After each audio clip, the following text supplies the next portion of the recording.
Alrighty folks, welcome back. This is going to be my second DIY video on the kayak. Today we're going to be installing some nav lights. These are from Yak Power, and I spent a lot of time debating on which ones to go with, if I should just do those cheap Amazon LED strips, but decided in the end to go with Yak Power. It's nice, it's clean, super easy to install, looks like. And yeah, today I'm going to be walking you through that. So I already took everything out of the box pretty much, but this is what it comes with.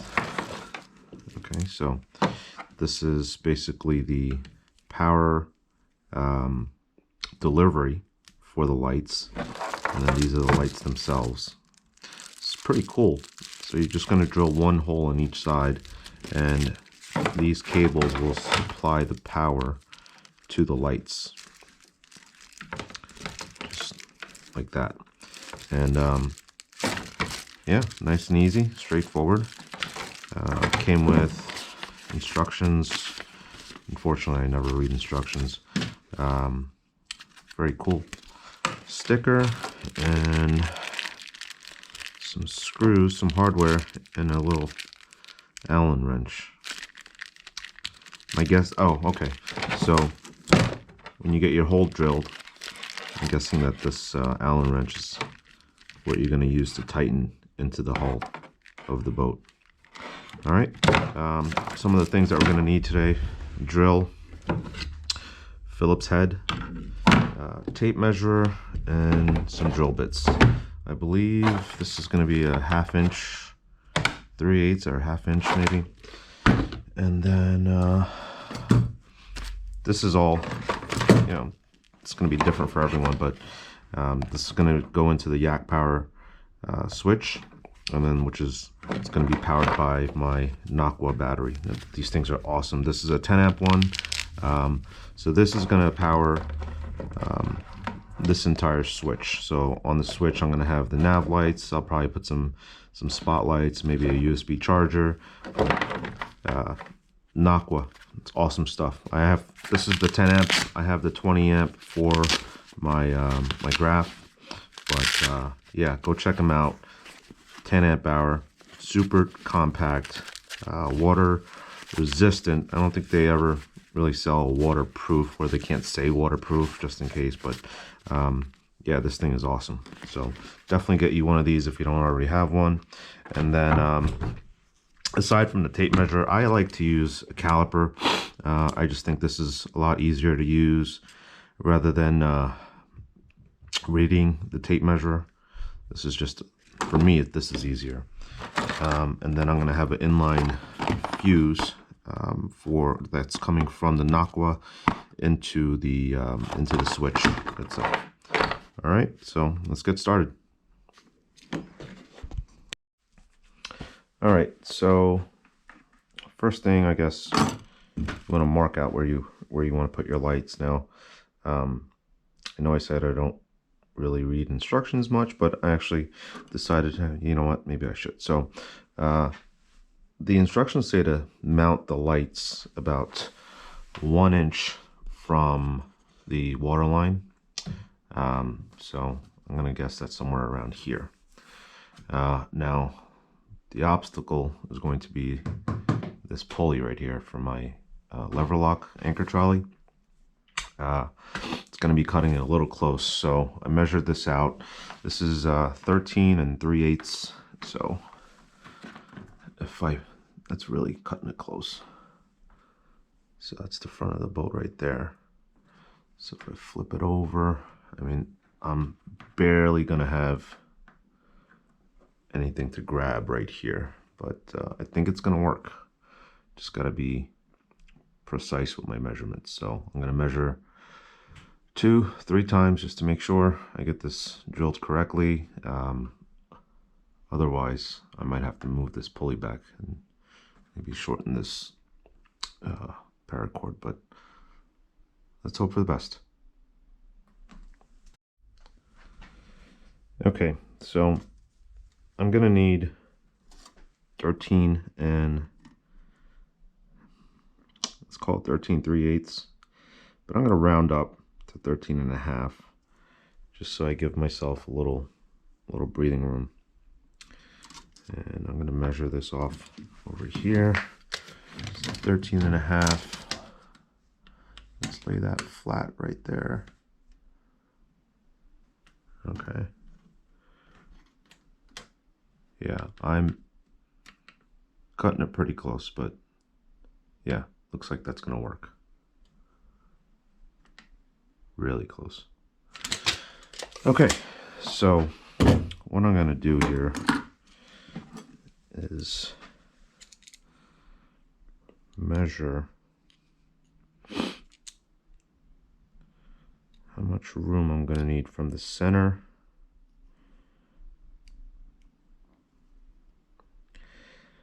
of this plug, which is right about there. Looks about centered. Okay, and I know at the center of this plug, that's where my hole is going to have to be. And then I'll bring that measurement here. So my hole is going to be here. Okay, and that's why I like using this caliper. It holds that measurement for you. Okay, so let's see. All right, and this caliper's got a little point to it, so you could actually even make like a little indentation. Let me just double check. Make sure that this didn't move on me. I forgot to tighten it. Yeah, so right there. Let me tighten it. And yeah, I know my battery's dead. I have to get a new one. But I'll tighten that in place. So I'm good to go there. And I hope you guys can see that. I'm gonna go right there. Okay, so I'm gonna mark the boat right there. Left a little dimple. And then what I'll do is I'll grab my center punch and I'll give that another little nick right there. All right, so now that left me with a pretty good surface to drill. So let me just double check one more thing. All right, so I got my hole marked out right here, and there we go. We're gonna drill this pilot hole right there. That looks all right. So one thing you got to make sure when you're drilling this hole is you want to go as perpendicular to the surface of the boat as possible. You don't want to go in at an angle because ultimately that's what's going to set the angle that this plug is going to sit in. So if you drill it all crooked or cockeyed, you want your plug obviously to sit flush against this surface, this backing right here, and not like this or this. So just try to be as flush as possible against the boat. All right, here we go.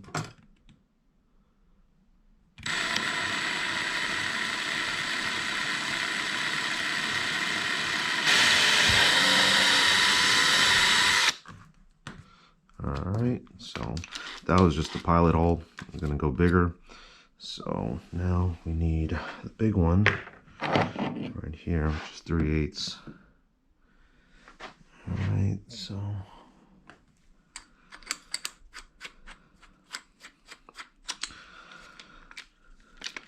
always drill a pilot hole if you can. That's just going to set you up a little bit better. So your drill's not wobbling all over the place. So again, you want to be flush. Hold the drill flush with the boat surface.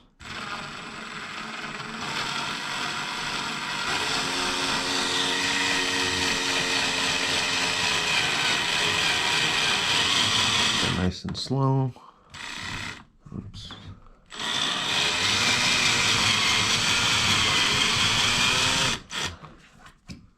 That looks pretty good. All right, we're gonna crank this up a little bit.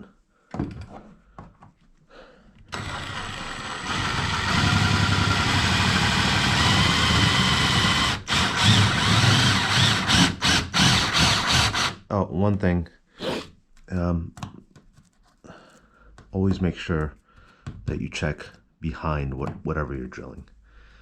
And yeah, this bit is toast. I gotta get new bits.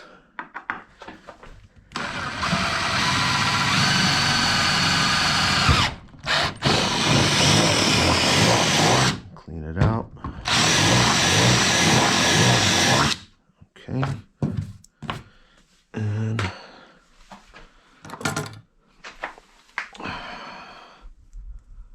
that should fit right in there. All right. Let me get this untwisted and I'll be right back.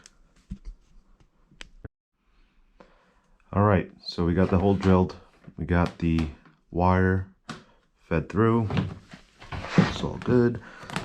All right, so now what we want to do is, this is what came in the Yak Power kit. We want to put this right in there, and then we're going to use this to tighten that up. All right, do not crank down on this too much. There's a rubber gasket here. All right, so you don't have to go too tight. This will create that watertight seal once you start tightening it down. But if you go too much, you're gonna do two things, or one of two things, maybe both. I don't know. You're gonna strip this hole out, or you're gonna crush this washer, and you're defeating the purpose at that point. I guess it wouldn't hurt if you put a little silicone there if you wanted. I don't think it's necessary, but I'll probably do a little bit just as a precaution. All right, so we're going to tighten this down just a little bit.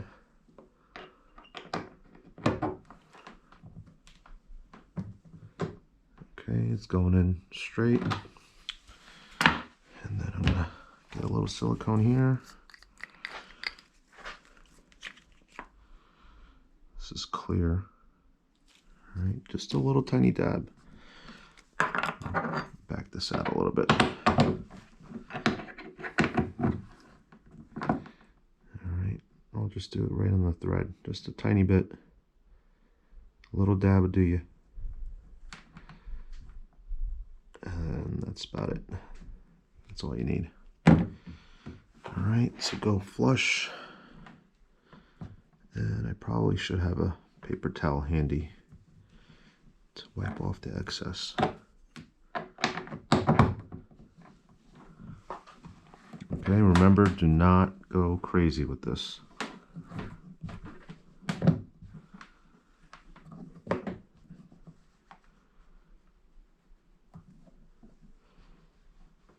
Alright, I think we're almost there. I got a few little threads showing right there. Alright, that's it. That's all we're doing. Alright. Nice and clean. It's flush. No gaps. Alright. Good. Alright. Let's see. And let's see if my measurement was correct. It looks pretty good so far.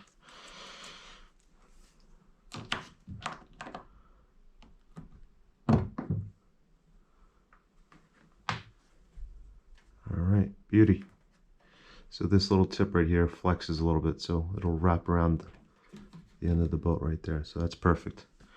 All right, so I'm gonna eyeball this, and then there's some double-sided tape on the back here. We'll stick it on there, and I'll be right back. All right, so before we go ahead and stick this on, what we want to do is get you some rubbing alcohol, and you're going to want to clean the surface with rubbing alcohol. This is just going to make sure that you're working with a nice clean surface, and that double-sided tape will not fail. Now the tape that's on there is really good. I've used it a bunch of times for a bunch of different things, but you always want to make sure that you got a clean surface. So just a little bit, and then wipe off any excess. Wait for that to dry. All right. Stuff dries pretty quick.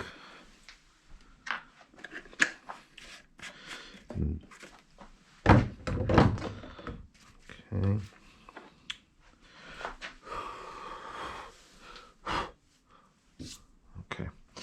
So what I like to do anytime I'm using something like this with adhesive double-sided tape is I like to peel off one corner first. I won't peel off the whole strip right off the bat. And then I'll plug this in here. And obviously you don't want to mount this all cockeyed or anything. You want to try to leave an even space. I mean, if it bothers you. I'm not that neurotic, but I want it to look nice. So I'll go ahead and plug this in. All right. And another reason I love these calipers is you could just kind of take, I'm going by this this mold right here, that line. I'll take that, and then that helps me eyeball right there that I have an even space throughout. Okay, so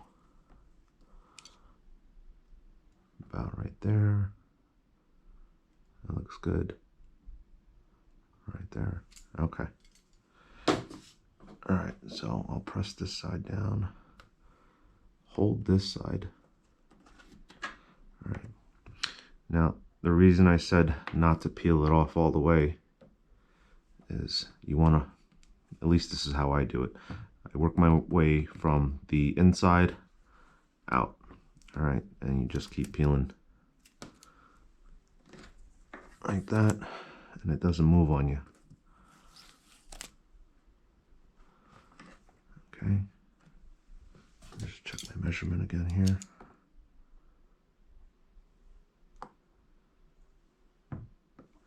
Okay. Just peel. The reason I do this is sometimes if you just slap it on there, you'll have like little gaps in between, little air bubbles or air pockets, and it won't want to sit flush. In this case, it's not a big deal with this, but if you're ever laying like vinyl decals or something, that's just how I do it. You don't want the you don't want any gaps in there. All right, so right there, and now I'll just screw that in, and that'll be it for this side, and then we'll do the same on the other side. All right. All right, so got them installed, both sides. Looks pretty good. All right, so now the last step, or the next step rather, is we're gonna put a little dielectric grease. Now, it's pretty cool that they include this. Again, read the instructions. I'm guessing that they want you to put these on the contacts. I didn't read the instructions fully, but I'm guessing that that's what this is for. Makes a lot of sense. Hope you guys can see that. All right, so just put that right in there. All right, you don't need a lot. It's a tight fit. Just give that a good squeeze in there. Okay, it's a tight connection. Do the same thing on the other side, and we're almost done. All right, so here we are. We're getting ready to do the wiring for the power supply that is going to feed into the switch system right here. And the way we're going to do that is we're going to take this Naqua battery pack, and it's really cool. So when you buy a Naqua, it doesn't matter if it's Yak Attack branded or directly from Naqua, but they give you this this connector right here. And basically what this does is you can hook this up to any other power source. So in this case, we're going to be cutting it right there and then doing a butt connector. And then that way we don't have to cut anything else. So this just goes right in there. You line up the arrows, and that SAE plug right there will go right into the power supply for the switch, and that's what's going to power up everything that goes into this switch. So one piece of advice if I can give you is anytime you're doing electrical work like this that involves you know, cutting and splicing and all that stuff, double check everything before you start crimping your butt connectors, soldering, because the last thing you want to do is, you know, crimp this down or solder it and then realize, oh shoot, I forgot to add my heat shrink. And at that point, once you've already made those connections, a lot of times it's going to be too tight to be able to fit this over the butt connectors or sometimes the solder joints, and you're going to have to cut and start all over again. So trust me, I've done it plenty of times. Always double and triple check that you got everything in place before you start making connections. All right, so we're going to go ahead, get this connected up, and show you what's next. All right, so here we have the connector with the inline fuse. Should be a 15 amp in there. Oh, these things are tight. Well, it should be. That's what it says on the package here. 15 amp fuse. So we're not going to be using this, and we're not going to be using these. So let me just split that up a little bit, and I'm going to cut these ends off since we're not using them. Okay. And I love this thing. This thing, when I used to be a mechanic, I bought this, did some wiring. It's great if you do a lot of wiring, speaker systems. I mean, you have everything that you need here, and then you have your wire strippers up here, and it's pretty much automatic. Right? So the way you use this is just line up. This is the cutting point on this edge right here. So you line it up, see how much you want to take off, and that looks good right about there. Just squeeze, and that's it. Okay, line it up, squeeze right about there, and that's it. You don't have to twist it and try to cut it with a razor or a knife. It's just, these things are super awesome. All right. So now what we're gonna do is we're gonna, let me strip this back a little bit too. And look, this is two different gauges. This is a 14 AWG American wire gauge, and this looks a lot smaller. This looks like a 18 or maybe 20 gauge, but works just as well. See?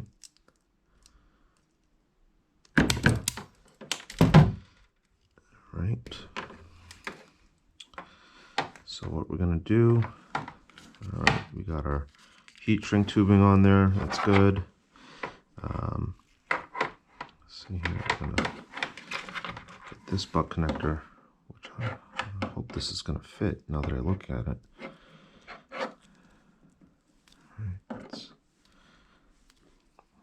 Yeah, this might be a little tight, but we'll see. This butt splice connector is for 16 to 22, but looks like it goes in there all right. Okay. And we're gonna go ahead and crimp this down here, like so. Okay, that looks good. We're gonna do the same thing on this side.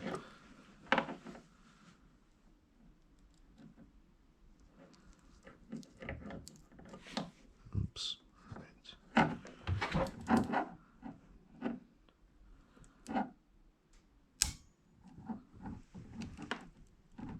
Okay, that's crimped in there. And I always like to give it like one more crimp just right next to it. Like that. Okay. I'm going to do the same thing for this side.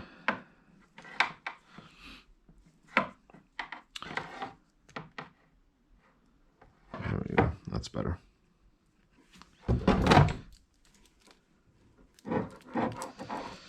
And this is always the tricky part, trying to get this Seat it in there. All right.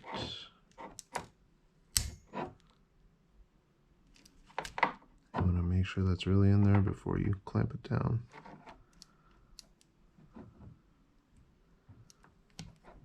There we go. That's one side.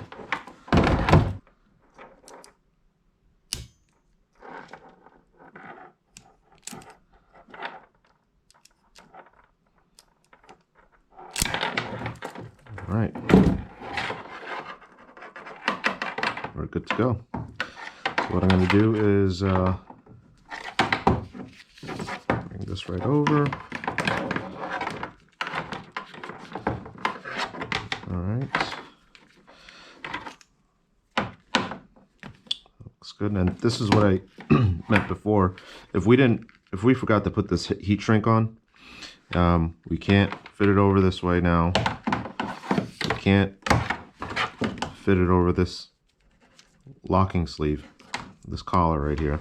So that's why you always want to make sure that you got your heat shrink or wraps or whatever you're going to be doing. You got that in place before you start making solder connection or crimp connections, because if this wasn't on here and we did all this, we'd end up having to cut this and doing it all over. So always double check that. And just get a lighter, or you could use a heat gun. I like using a lighter, it's easier. Or, I mean, the heat gun's easy too, but I have the lighter in my pocket and I have to walk over to the bench to get the heat gun. So there we go, nice and easy. All right, don't hold it for too long in one spot, otherwise you'll end up burning it. So just keep moving the flame until it shrinks. Same thing over here, just keep moving it.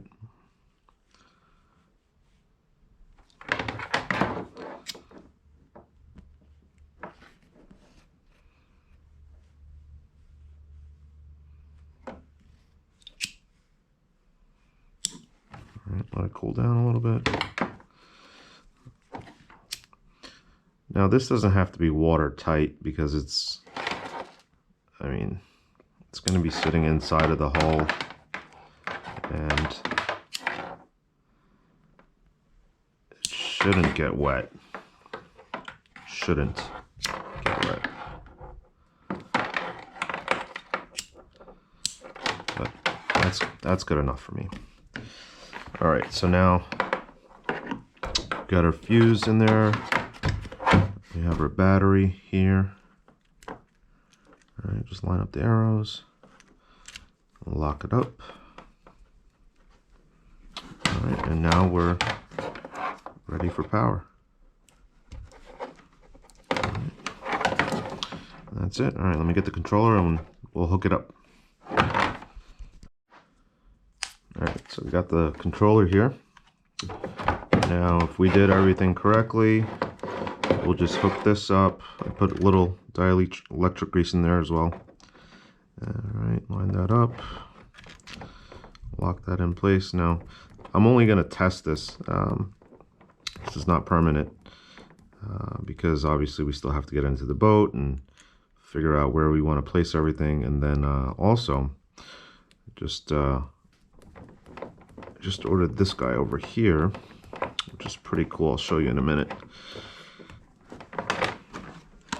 This right here. So this is a wireless remote. So basically what's going to happen is this is going to go in line right where this switch is. And what this is going to let you do is you can use a remote to hit all your switches here. 1, 2, bow, midship, stern. You could use wirelessly. You can use that remote, or what's really cool is you can also download an app and control everything from your phone as well. So that's really cool. Now, the main reason that I got this, aside from the wireless functionality and all that stuff, you see this switch? Look how big this switch is. It's you have to cut a 2 1/8 inch hole if you wanted to mount this. So basically, cut the hole, you tighten these screws, and then these little wings kind of flip up, and then that's what holds it into the body of the kayak. Now, I don't know about you, I don't feel like drilling a 2 1/8 inch hole into my kayak. Yeah, it's part of the rigging process. I don't mind drilling holes here and there when it's absolutely necessary, but with this basically is going to eliminate the need to drill that giant hole into my kayak. It looks really cool, you know, if I put it over here or somewhere along the boat up front there. But yeah, I don't feel like drilling a hole this big.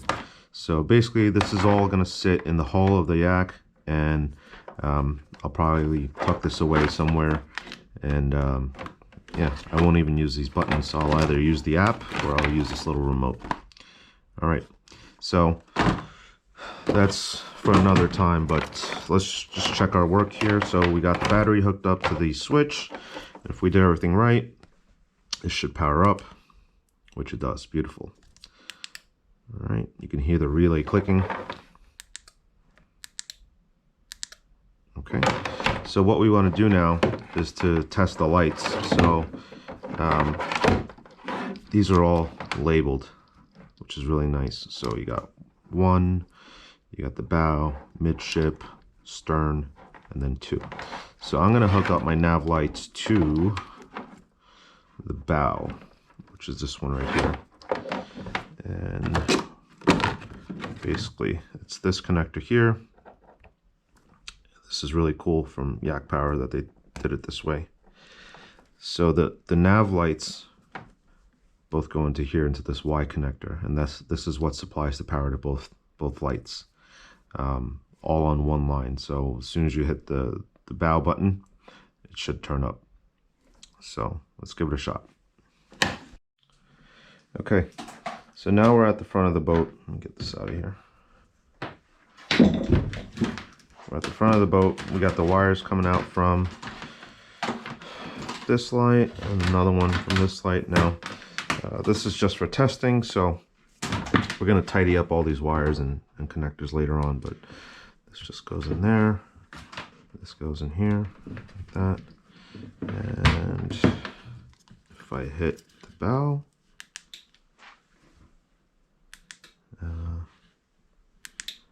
we have no lights. Why is that? Why don't we have lights? Let me see what's going on. Okay, so ran into a little bit of a problem. I was hitting the bow button, nothing's happening. And then at first I thought, okay, maybe I got a dud. Then I started switching around to different inputs, and nothing was happening. So I decided, okay, maybe it's a bad connection. So turns out this connector here has to be seated really firmly, and I'm talking really firm. Wait, is it on? All right, so see, still, there we go. So I'm going to try some more dielectric grease, maybe load that up in there and see if that helps at all, because the last thing I want is to have to make sure that this is seated perfectly all the time, and it's pretty good now, it seems. But yeah, I mean, it's really firm in there. Let me give it a shot.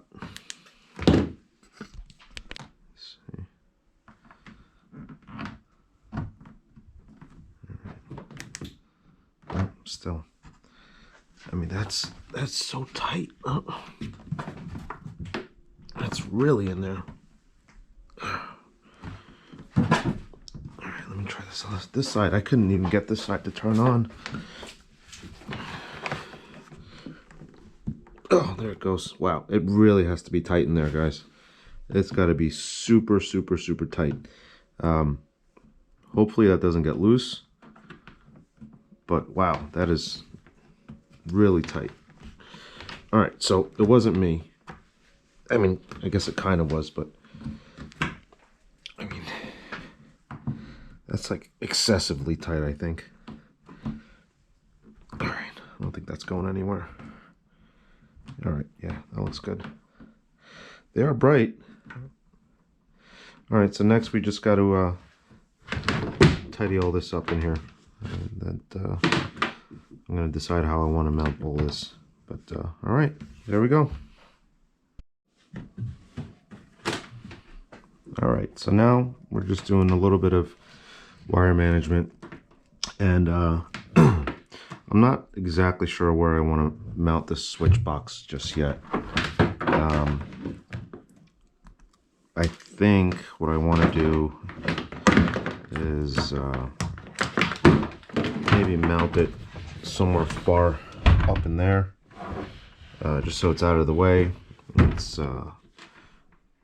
doesn't take any space away from the storage area, so I can still reuse it for other things like rods and you know, just miscellaneous stuff. And the Naqua battery still has to go in here. So anyway, I'm leaving this a little long right now, just so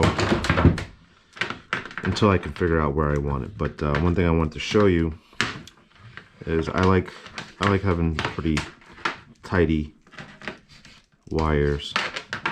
So what I do is I got these little things from Amazon.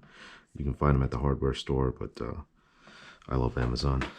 So basically what it is you put a zip tie through here, okay, and tie up your wires, cinch it down like you would a normal zip tie, okay, and I'll give this a clip. So now this is double-sided tape. Now you could take this off, and then you can tuck it out of the way, and it'll still stick to the underside of the hull. It'll be something like that. I'm going to do the same thing with these power wires for the motor. But yeah, do that, and everything will be out of the way. Probably again want to use the alcohol pad and clean the mounting surface, and yeah, it's out of the way, out of sight. You won't even know it's there. So let me go ahead and do that. All right, guys. So here's a look at the hatch. Can't see any wires. That'll get tucked away. But yeah, a lot of usable space. Okay. And then what I did was I tucked the wires up there. Okay, so I left them a little long because I'm still unsure of where I want to put the switch. I think what I might do is put the switch up there. Just use some heavy duty double-sided tape or Velcro or whatever. Mount the switch up there, and then mount make like a little battery box for the Naqua or something, or maybe put some Velcro on the Naqua as well, just so everything's out of the way and you have full access to the hatch. Tidied up my power cable for the trolling motor. Did the same thing. And use those zip tie with the double-sided tape and ran it up that way. Yeah, just so there's nothing in the way. And yeah, that's it. So I hope you guys enjoyed this video. If you liked it, please give it a thumbs up. And I hope to be making more of these videos coming up. Got some more videos to show you guys what I'm rigging up. So yeah, thanks. See ya.